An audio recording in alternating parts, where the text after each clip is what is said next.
Bonjour, bienvenue à l'émission Autour du feu. Cette semaine, Joanie de l'atelier de cueillette nous reçoit chez eux à Saint-Adrien-de-Ham. On va cuisiner quelque chose de fin d'été. On vous laisse découvrir qu'est-ce que ça va être, mais ça va être vraiment excitant. Venez avec moi. Là,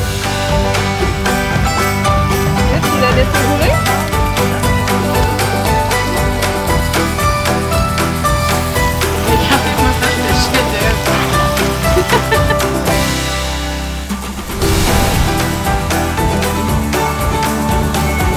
Allô Joanie, merci de te prêter au jeu puis de nous inviter chez vous dans cette magnifique espace que tu as à toi, que tu as créé au fur et à mesure du temps. Encore une fois, merci pour cette invitation. Puis là, on va s'amuser cet après-midi. Oui, bien, ça me fait plaisir. Oui, c'est ça, c'est mon lieu de vie ici, puis mon lieu de travail aussi avec mon entreprise où je reçois mes groupes finalement. Fait que là, on est dans l'espace jardin, puis il y a tout l'espace forêt là, autour de nous aussi. C'est un peu comme ça qu'on s'est connus. Justement, on a fait des ateliers ensemble, mais moi, je suis tombée en amour avec ton entreprise, l'atelier La Cueillette. C'est vraiment une belle entreprise. De ta formation, tu nous en parleras un peu plus tard, de ta formation à ton parcours, puis le goût de vouloir donner ou transformer ça avec les gens. Je trouve ça vraiment incroyable. Parle-nous en plus un petit peu aux gens à la télévision. Qu'est-ce qui t'a amené à faire ce parcours-là puis à vouloir transmettre ça aux gens? OK. Bien, oui, c'est ça. Moi, mon entreprise, c'est l'atelier de cueillette. Puis j'offre des ateliers en forêt et une formation en ligne aussi. Puis mon objectif, c'est d'enseigner aux gens, en fait, de partager mes connaissances puis mon savoir-faire en lien avec la cueillette des plantes sauvages. Fait que je travaille autant avec les plantes comestibles que les plantes médicinales. Pour moi, les deux font qu'un, finalement. Là, ouais. Puis à travers ces ateliers-là, dans le fond, c'est ça, mon objectif, c'est vraiment d'apprendre aux gens comment bien identifier les plantes parce que c'est le premier défi là, quand on fait de la cueillette sauvage. Oh oui! C'est ça. T'sais, quand on jardine, c'est une autre réalité. On sait qu'est-ce qu'on a semé, on a le nom de la plante, on a le nom des semences, c'est plus facile. Avec la cueillette sauvage, c'est ça le plus gros défi. Les gens, ils ont peur de se tromper. Puis avec raison, là, il y a des plantes toxiques. Puis c'est important d'avoir ces connaissances-là là, vraiment pour ne pas se tromper. Donc dans ces ateliers-là, finalement, je montre aux gens comment identifier les plantes. Je montre toutes les techniques aussi de cueillette. Ça a l'air souvent super simple, mais c'est super important de bien connaître la plante puis savoir comment la cueillir. Oui. Chaque plante est unique, puis il y a des techniques différentes pour ne pas nuire à la plante. Hein? On parle juste avant de comment ne pas se nuire à nous, là, pas s'intoxiquer finalement, mais après, il y a une réalité aussi par rapport à l'écosystème. Fait qu'il ne faut pas nuire aux plantes non plus. Donc, il faut savoir comment bien les cueillir dans le respect de la ressource. Fait que c'est ce que j'enseigne aussi. Puis ensuite, l'étape la plus fun, c'est qu'on apprend finalement quelles parties on peut manger, comment on peut les transformer pour les conserver aussi toute l'année. Puis au niveau médicinal aussi, ce qu'on peut en faire. Bien, c'est vraiment intéressant. Puis en fait, les gens sont vraiment invités. Bien, tu as ta version en ligne que pour les gens qui ne sont pas disponibles pour venir ici, ils peuvent consulter le tout en ligne. Oui, exactement. Mais tu as aussi la version où les gens peuvent venir puis participer aux ateliers. Ou faire les deux, bref. Ouais. On est situé présentement à Saint-Adrien. Oui, c'est ça. Exactement. Non, c'est bon à savoir parce que les gens à la télé ne savent peut-être pas c'est où ton magnifique lieu, mais c'est bon à savoir. Puis les informations se retrouvent aussi sur les médias sociaux. On peut te retrouver sur le site web aussi avec tes formations en ligne. Où est-ce qu'on pourrait te trouver? Oui, sur l'atelierdecueillette.ca, c'est mon site web. Sur les réseaux sociaux aussi, on peut me trouver sur Facebook, sur Instagram aussi. Puis oui, on est dans le village de Saint-Adrien, qui est environ à une trentaine de minutes au sud de Victoriaville. Oui. Puis oui, c'est ça. C'est notre lieu ici. C'est comme je disais tout à l'heure, c'est notre milieu de vie, en fait, qu'on a construit à la base, puis que j'ai peaufiné avec le temps pour faire vraiment une forêt-école, finalement. Parce que dans notre forêt puis dans notre milieu ici, on a une centaine d'espèces sauvages, comestibles, médicinales. Et en fait, on a un milieu forestier, c'est ça qui abrite les espèces qui sont plus d'ombre. Mais on a créé aussi des espaces ouverts. On a recréé un peu des prairies sauvages qu'on n'avait pas de façon naturelle sur le terrain. Ça m'a permis finalement d'ajouter d'autres plantes sauvages là, qui ont besoin de ces types d'écosystèmes-là qu'on peut utiliser aussi pendant les ateliers. Fait que c'est vraiment un lieu éducatif, dans le fond, qu'on a créé ici. Puis comme tu disais, oui, il y a la partie atelier en forêt, fait que les gens qui veulent venir vraiment en présentiel pour apprendre à le faire, mais il y a la version aussi formation en ligne que j'ai créée avec une équipe de tournage où on a vraiment suivi les plantes en forêt là, tout au long de la saison. Fait qu'on les voit vraiment dans tous les détails. Puis même si c'est seulement en ligne, les gens sont capables à 100% d'identifier les plantes ensuite. Là. Et oui, puis ça, c'est vraiment le fun. Puis même sur tes médias sociaux, on peut voir des petites capsules aussi, des petites infos ici et là de certaines plantes. Puis je trouve ça vraiment intéressant. Puis ce que j'allais dire, c'est la passionnée derrière tout ça aussi qui est vraiment contagieux, soit en ligne ou en présentiel avec toi. Quand j'ai eu l'expérience de le vivre, se promener dans la forêt, puis c'est tellement de passion en arrière de tout ça, puis de montrer comment la nature peut nous apporter différents goûts, différents aussi pouvoirs de guérir. Ouais, c'est ça. La nature, on a ça des fois, on l'oublie. Tous ces pouvoirs-là magiques. En fait, t'es une petite sorcière, on pourrait dire. Non, mais c'est vrai! Version moderne. Ouais, mais c'est fou que tu nous refais sortir notre côté peut-être un peu oublié des temps modernes, d'aller explorer tout ce qu'on a à offrir, tout ce qu'elle a à nous offrir Dame Nature en arrière de tout ça. Oui, c'est ça. C'est un savoir malheureusement qui s'est perdu parce qu'à l'époque, tout le monde avait ce savoir-là. Hein. Tout le monde savait comment utiliser de façon générale les plantes autour de soi pour se soigner, que ce soit dépendant de notre âge, nos grands-parents, nos arrière-grands-parents ou un peu plus. Mais ça fait pas si longtemps que ça, là, que la majorité des gens savaient identifier les arbres, savaient les reconnaître, savaient quelles fleurs utiliser, quelles plantes autour de chez soi pour soigner les petits bobos du quotidien, savaient qu'est-ce qui pouvait se manger, qu'est-ce qui était toxique, sans nécessairement connaître tous les bons noms exacts scientifiques. C'était un savoir qui se partageait, qui était oral et qui se transmettait. Puis assez rapidement, finalement, il y a comme eu un bris un peu comme ça de transmission de ce savoir-là. Puis malheureusement, maintenant, presque plus personne connaît ça. Tu sais, moi, j'ai eu la chance d'étudier en écologie, donc je suis technicienne en écologie là, de formation. Puis j'ai fait le métier de botaniste pendant plus d'une quinzaine d'années, puis c'est vraiment comme ça que j'ai développé mon expertise au niveau de l'identification des plantes. Et fait que j'ai eu cette chance-là, mais tu sais, moi non plus, j'ai pas eu ce savoir-là là, transmis à la base quand j'étais jeune. C'est vraiment quelque chose que j'ai bâti parce que j'étais juste à la base intéressée par la nature. J'avais envie de connaître ce qui m'entourait. Pour moi, ça faisait pas de sens de me promener en forêt puis de pas savoir nommer les arbres qu'il y avait autour de moi. Tu sais, j'avais vraiment envie de connaître les secrets là, tu sais, de la forêt puis de la nature autour de moi. Puis c'est pour ça que j'ai étudié en écologie, que j'ai fait le métier de botaniste là, pendant plusieurs années. Puis au fil du temps, je trouvais ça bien le fun. Je savais identifier les plantes. Je me promenais en forêt, puis je connaissais ce qui m'entourait, mais j'avais envie d'aller plus loin. Fait que j'ai fait différents cours, différentes formations, vraiment pour savoir finalement qu'est-ce que je pouvais manger, comment, des cours en transformation aussi, puis des cours en herboristerie, pour comprendre un petit peu mieux cet aspect-là médicinal des plantes aussi, comment je pouvais les utiliser, les transformer, juste dans mon quotidien pour des trucs super simples finalement. Oui, c'est ça qu'on voit. C'est ça qu'on voit avec toi, c'est que ça paraît des fois compliqué, puis ça allait super simple. Puis, mais tu nous amènes toujours le petit côté technique. On voit pas juste c'est la plante, vous pouvez la manger. C'est voici comment elle se pas répand, mais comment elle se multiplie. Comment, tu sais, c'est vraiment intéressant. Moi, c'est tout ce côté-là, on voit pas. T'sais, on va vraiment voir l'iceberg en dessous. Oui, l'écologie de la plante. L'écologie de la plante, ça. effectivement. Ouais. C'est ce que je trouve intéressant. Puis aussi, quand on parlait du temps moderne, c'est qu'on n'a plus la patience aussi d'attendre à travers les saisons, les différentes espèces qui arrivent, qui disparaissent, qui reviennent. Ouais. Comme là, présentement, on est début septembre.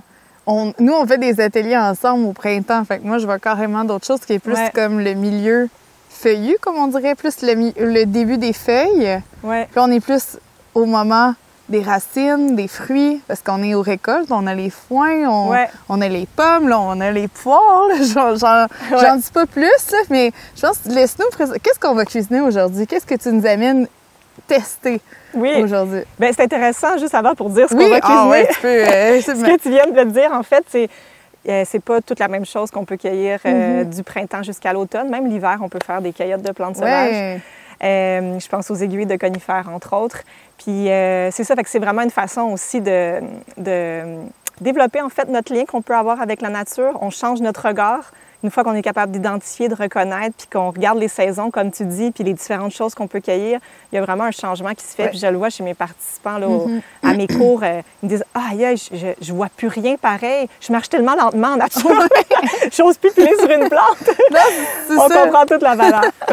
Fait que, oui, qu'est-ce qu'on va cuisiner? Bien, avec les poires que tu as apportées là, de saison. Fait que ça, c'est merveilleux. Oui. On va partir de ça. Je savais que tu avais des poires, là. Oui, des poires sauvages. Dans le fond, bien, pas sauvages, mais c'est des arbres qui ont été laissés à l'abandon. OK. Oui, fait que c'est une espèce indigène de poire. Mais on ne sait pas c'est quelle sorte. OK. C'est une espèce de poire sauvage. Super. Bon, fait qu'on est parti. Je suis partie de cette idée-là, en fait, avec la poire. Fait qu'on va griller la poire sur le feu, là, vraiment la façon la plus simple possible. Puis on va travailler entre autres avec le mélilo, qui est une plante, là, une fleur en fait, qu'on peut cueillir là, au milieu de l'été. Je pourrais t'expliquer un peu mieux. Oui. J'ai transformé le mélilo en essence de mélilo, qui peut avoir une touche un peu de vanille. On dit souvent que c'est la vanille boréale. Oui. Fait qu'on va faire un petit caramel là, simple au feu avec l'essence de mélilo. Fait caramel au mélilo. Et on va utiliser aussi un fromage de chèvre local dans lequel on va ajouter du méric baumier, qui est une plante aussi qui pousse là, en bordure des cours d'eau au Québec, qui est un aromate vraiment incroyable qu'on a ici. Là, oui, puis ça se trouve assez souvent, tu sais, quand on va montrer la plante, l'arbre, en fait. C'est un arbuste, oui. Un arbuste. C'est un arbuste, puis ce qu'on cuisine, les petits grains là, qu'on peut acheter, cet aromate-là, c'est le fruit, en fait, de la plante. C'est ça, c'est le fruit. En fait, qu'on est vraiment en mode fruit dans cette saison-ci. Mais oui, en fait, c'est ça, tu sais, c'est quelque chose qui est accessible pour tout le monde. Puis moi, ça a été un des premiers, en fait, fruits que j'ai pu ramasser moi-même puis utiliser. Mais je l'utilise pas souvent. Donc là, je suis vraiment curieuse de comment on va... En tout cas, à chaque fois, on fait des petits... En tout cas, j'ai beaucoup de plaisir avec toi là, à tester des choses comme la vanille. J'en avais déjà entendu que les grands chefs prenaient l'essence de mélilo. Oui, pour faire notre vanille québécoise, mais j'ai vraiment hâte de qu'on se mette à la tâche et qu'on essaie ça ensemble. On va essayer ça. Oui, ça va être super. Bon, ça va. On y va? Oui. Super, là, on a tout ce qu'il nous faut pour notre fabuleux dessert. Explique-nous ce qu'on a besoin pour ça. Oui, donc on a les poires que tu as apportées. Oui. On a, je vais utiliser un fromage de chèvre là, crémeux, c'est le Martin Casimir là, de la fromagerie Maison Grise. Qui est ici, là, aussi, dans notre région. Oui, il est tout près ici, là, de Saint-Adrien. Aussi du méric baumier. Fait que les petits, des fois, j'appelle ça des petites cocottes, là. C'est pas le vrai nom botanique. Le petit fruit, oui. On dirait des petits piquants. Oui, c'est les graines, en fait. Tout ça ici, qu'on va le défaire. On va le défaire au mortier, là, après. Oui. Après ça, on a environ 125 grammes de sirop d'érable et 50 grammes de beurre pour faire notre caramel. Puis on a l'essence de mélilo ici. On va ajouter à peu près 3/4 là, de cuillère à thé d'essence de mélilo là, dans ce mélange de caramel. Je l'ai senti tout à l'heure, là, ça sent vraiment... C'est fou, hein? Ah, c'est fou, j'ai hâte que tu nous en parles comment faire ça aussi. Puis on a nos petits pains. Oui, c'est des petits pains, petits gâteaux éponges là, qu'une amie m'a fait. Puis là, j'avais envie de l'ajouter dans cette recette-là, grillée sur le feu. Ça va être vraiment bon avec le caramel. Puis le... Oh oui, j'aime ça qu'on explore ça aujourd'hui. On commence par quoi? On va commencer par simplement couper les poires en deux. Oui, je peux faire ça. OK, parfait. Fait que j'ai coupé en deux. Oui, simplement. Moi, je peux enlever. J'ai pas fait une bonne moitié, là. J'aurais poché mon bricolage. Tiens, j'ai la petite. Veux-tu que je le fasse pendant que toi, tu les coupes? Moi, je peux. Tu mettre ça, là, on va prendre un petit... Oui, pour les mettre dessus. Super. Donc, on fait juste enlever. C'est ça, hein, les poires, la seule chose avec ça, c'est que ça devient tellement mûr rapidement. C'est comme un avocat. Tu le regardes, là, puis c'est comme c'est pas mûr, puis d'un coup, oh, c'est mûr. C'est mûr d'un coup. Mais ça va être rapide sur le feu. On n'aura pas besoin de les faire cuire longtemps. Comme faire un petit caramel aussi en même temps qu'on fasse d'autres caramels. Ça caramélise quand on les cuit sur le feu. C'est ça un peu le but qu'on veut de notre... de les faire cuire sur le feu. C'est ça, hein? Puis le petit goût grillé, un peu brûlé là, par strie, là, avec le caramel, c'est vraiment bon. Celle-là, je l'avais comme pris pour qu'on ôte le bout un petit peu poqué. Tiens. Quand on commence à regarder ça, là, on en a des belles choses dans notre nature québécoise. Hein? C'est fou. On peut cuisiner local assez facilement. Puis ça nous apporte aussi des nouvelles saveurs, des fois, qu'on est moins habitué, comme l'essence de mélilo, qui est de plus en plus connue aussi. C'est incroyable, là, l'arôme, ça n'a rien à envier à la vanille. Là. Non, c'est vraiment, c'est ça. C'est 100% local. Ça vient d'une fleur, c'est ça que je trouve incroyable. Sauvage, Ben, on s'entend, la vanille, c'est aussi... Ouais. Et qu'on puisse trouver ça dans nos forêts. Puis des fois, on passe dessus, on passe à presque la pelouse où on l'arrache en pensant que c'est de la mauvaise herbe, mais c'est... Le mélilo, c'est super abondant au Québec. Il ne va pas pousser tant que ça en forêt parce que c'est une plante de lumière. Elle va pousser plus en bordure des chemins de campagne, même des fois des autoroutes. Ravins, là, on peut en voir plein. Évidemment, il faut toujours cueillir dans des lieux qui sont sains, des lieux qui ne cueillera pas sur le bord de l'autoroute ou des trucs comme ça. Fait que c'est quelque chose à savoir pour le mélilo. On ne peut pas le cueillir partout. Mais c'est super abondant comme plante. Ouais. Les poires sont faites, puis là, on va faire la garniture avant d'aller sur le feu faire du cuisiner. Oui, c'est ça. Ce qu'on pourrait faire, c'est juste défaire au mortier les grains de méric baumier. Comme ça, ils vont être prêts après ça pour garnir là, notre fromage puis le caramel. C'est à peu près combien de méric qu'on prend? Ça, j'avoue que j'y vais à peu près. À l'œil? Ben, je te laisse aller à l'œil avec ça. Oui, on va juste en mettre un peu. C'est en fait, pourquoi on va utiliser ça pour notre recette? C'est quoi le côté spécial du méric baumier? Très bonne question. Le méric baumier, ça ressemble, j'allais dire un peu au poivre, mais vraiment plus complexe. OK? Il y a un côté muscade, un côté un peu camphré aussi. C'est assez complexe comme odeur. Ça amène un petit croquant dans la recette. Puis ça amène aussi, avec le fromage, avec ce fromage-là, moi, c'est mon mélange. Oui, c'est ça, vraiment. C'est tellement bon mélangé ensemble. Puis avec la petite note sucrée aussi. Puis c'est légèrement amer aussi, les cocottes. Oui. Je dis les cocottes, mais les graines fruits. comme ça, là, du méric baumier. Et si mélangé comme ça avec le sucré, le petit côté un petit peu amer, je trouve que c'est bon, le mélange. Super. Comme ça, oui. Puis, comme tu dis, dans toutes tes cueillettes, c'est super important de bien savoir exactement, être sûr à 100% avant de cueillir quoi que ce soit dans la forêt. Oui.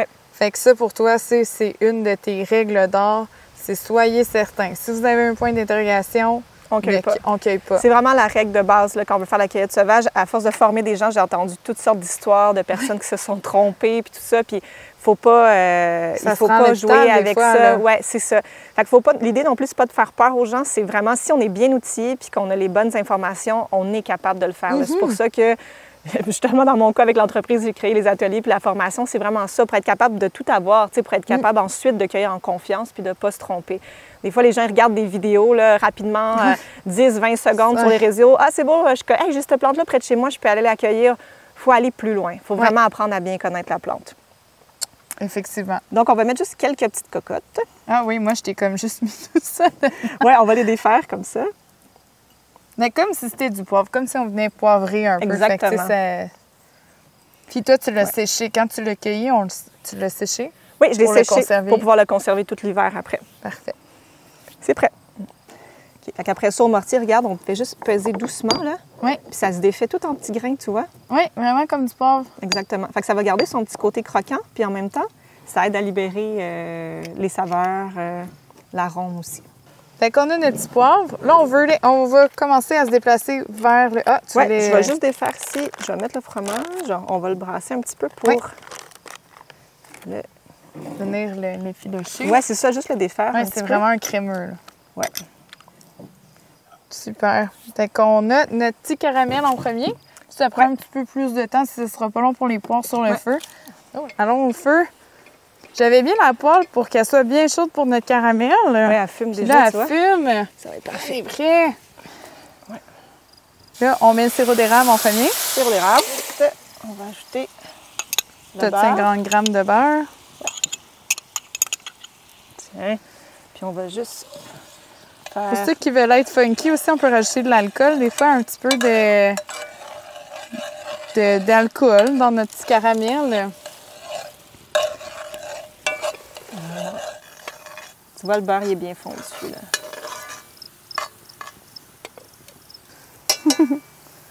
Ton caramel est bon? Oui. Fait qu'en fond, quand ça bout puis que le beurre est fondu, on l'ôte du feu, c'est ça? Oui, exactement. Puis là, on va rajouter l'essence de mélilo. C'est à peu près combien de... À peu près 3/4 de cuillerée à thé, là, à peu près pour cette quantité-là. OK. La cuillerée, tu disais 1 cuillère de 3/4 à peu près de cuillerée à thé, environ. Tiens. Puis je le rajoute vraiment à la fin, pas au début, parce que faut vraiment conserver l'odeur toute l'arôme. Oui, ouais, c'est ça. Tiens.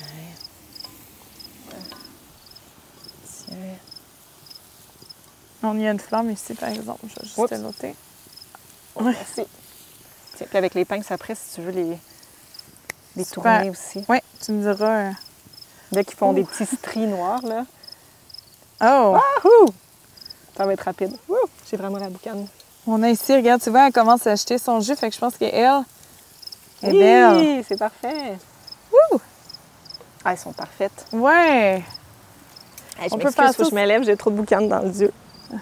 Moi, pas grave, Joanie. Je vais sortir ça, puis on peut se redéplacer, mais on peut commencer à aller Après, monter ouais. notre assiette. Là, on prend ton petit pain, c'est ça que tu voulais? Oui, peu Je te- importe, on peut l'ajouter. Regarde, on peut commencer avec 2 poires. Oui. Chacun se met 2 petits morceaux de poire. Comme ça. Tiens, tu peux t'ajouter du Oui. fromage à côté. Le Méric-Beaumier. Tu peux prendre une cuillère aussi si c'est plus facile là, pour servir comme tu veux. Comme tu veux. Cuillère. Le caramel, dans le fond, il va fondre, il va faire fondre le fromage. Ouais, fromage, poire, t'en mets où t'as envie. Super, j'essaie de faire ça cute, là, comme on dit. C'est à peu près une cuillerée. Ouais, à peu près une cuillère. Comme ça. On dirait presque de la crème glacée. C'est fou, hein? Ouais. Tiens, j'en mets un peu plus. Dans le Ouais, mélange. super. Ouais. À peu Moi, près je suis comme un ça. petit peu trop... Voilà. Parfait. Là, on rajoute le Méric-Beaumier. Oui. Regarde, je vais te laisser en mettre sur le tien. Fait que juste simplement comme ça, il y a déjà des fils là, au mortier, fait que c'est parfait. Tu peux en mettre juste sur le fromage avec le mix, là, le mélange avec ce fromage-là. Ouais. C'est vraiment délicieux. Tu peux en mettre sur les poires aussi si tu as envie. On met un Juste de ce partout. côté-là. Voilà, j'en mets On partout. fait comme Salt Bae, là. C'est dire ça, là. Oh, Regarde, parfait. On rajoute-tu, j'ai envie de mettre de la couleur, on rajoute-tu des fleurs de verge d'or? Oui. C'est la période en ce moment. Oui. Il en reste un peu partout. Oui. Je peux aller par là-bas. Ouais, c'est juste ça. Elle est belle. Moi, j'ai Elle est ramassé. super belle, celle-là, oui. Ici aussi, au travers, là, il y en a qui sont moins belles, mais il en reste d'autres ici qui sont belles. Ça va être surtout pour faire de la couleur.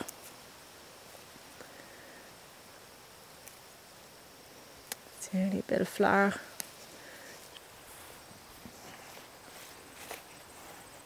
Puis là, comment on utilise ça, la verge d'or? C'est goûteux. C'est une fleur qui est assez goûteuse, puis elle apporte vraiment une belle couleur.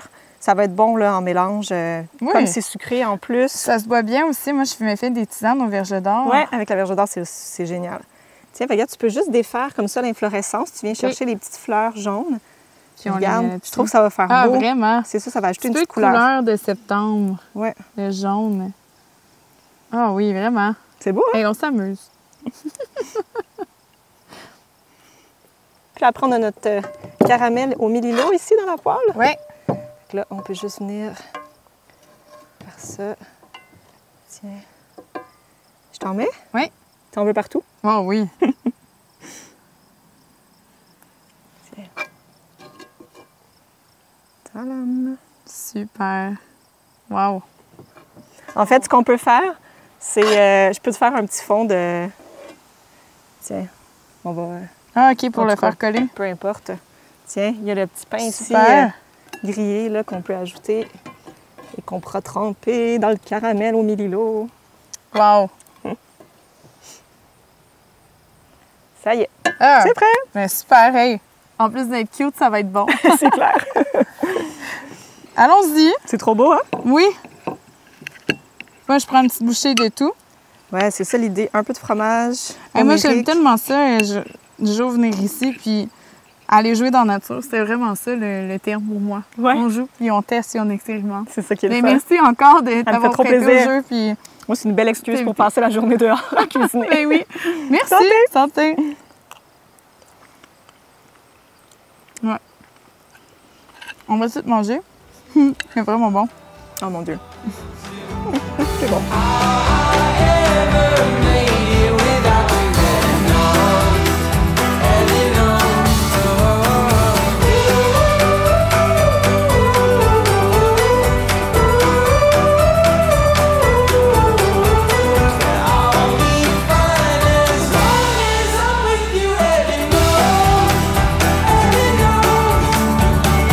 J'espère que vous avez aimé ça cette semaine à être à l'émission Autour du feu.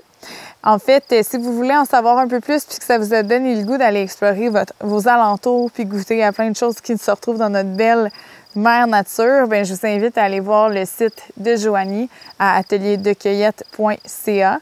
Sinon, ses médias sociaux qui vous donnent des petites capsules de temps en temps, bien important d'identifier toujours la plante. Bien, merci. Ça a été super bon. Moi, en tout cas, je me suis régalée. On se revoit la semaine prochaine pour une autre émission de Autour du feu.